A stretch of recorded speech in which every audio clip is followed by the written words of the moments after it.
আসসালামু আলাইকুম। কেমন আছেন সকলে? আশা করি সকলেই ভালো আছেন। তো চলুন সকাল, সকাল আমরা কিছু কালো কচু কেটে নিয়েছি। গতকাল রাতে প্রচুর পরিমাণে বৃষ্টি হয়েছে এবং সেই বৃষ্টিতে অবশ্যই কচু গায়ে যে ধরনের ধুলা লেগেছিল সেগুলো সব ধুয়ে মুছে চলে গিয়েছে।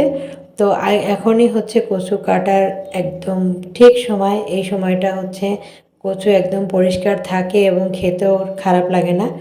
আমাদের পাশেই হচ্ছে একটা বাগান আছে, সেখানে হচ্ছে এরকম কালো কচু সাদা কচু দুটাই হয়। তো কালো কচুর ভিটামিন যেহেতু অনেক বেশি এবং এটা খেতে তেমন গলাও চুলকায় না, তার জন্য হচ্ছে আমি এই কালো কচুটাই বেশি খেয়ে থাকি।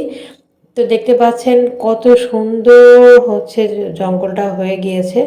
আসলে এতটা জঙ্গল কিন্তু এখানে থাকে না, যখন বৃষ্টি হয় বৃষ্টির পর থেকেই এরকমটা শুরু হয়। আর শীতকালে হচ্ছে এই গাছ একটাও থাকবে না, সবগুলো মরে একদম শুকিয়ে যাবে।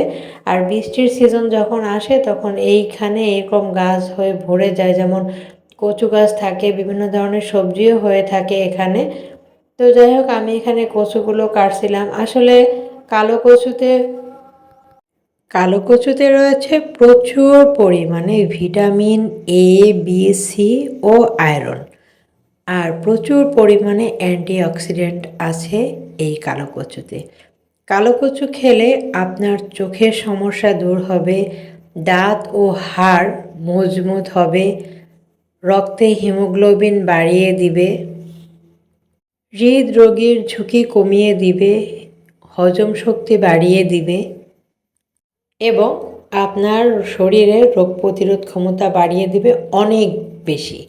এর জন্য আমাদের সকলেরই এইসব কচু খাওয়া উচিত, যেগুলো হচ্ছে আমাদের শরীরের জন্য অনেক উপকার করে। আমরা সেটা না করে আমরা সবসময়ের জন্য বাইরের ফাস্ট ফুডটা বেশি পছন্দ করি, যেটা আমাদের শরীরের জন্য প্রচুর পরিমাণে ক্ষতি করে থাকে। আমরা এখন এইসব খাবার খেতেই চাই না। আমরা বাইরে থেকে ওষুধ কিনে খাবো হাজার হাজার টাকার, কিন্তু এই ধরনের খাবার আমরা কেউ খাই না বা খেতেও পছন্দ করি না। কিন্তু আমি আসলে এইসব ধরনের খাবার একটু বেশিই খাই। আমার আশেপাশে যে কচু এগুলো আছে, তারপরে সজনে থাকে, সজনের হচ্ছে পাতা অনেক উপকার করে আমাদের। এটি হচ্ছে বেলি ফুল গাছের রাতের দৃশ্য। দেখতে পাচ্ছেন একটি বিড়াল মাঝখানে হচ্ছে ঘুরে বেড়াচ্ছে। আসলে ও হচ্ছে ওর শিকার খুঁজছিল, একটা তেলাপোকা পেয়েছিল, সেটি খাওয়ার জন্য এমন করছে। তো সেটি হচ্ছে একটু ভিডিও করলাম।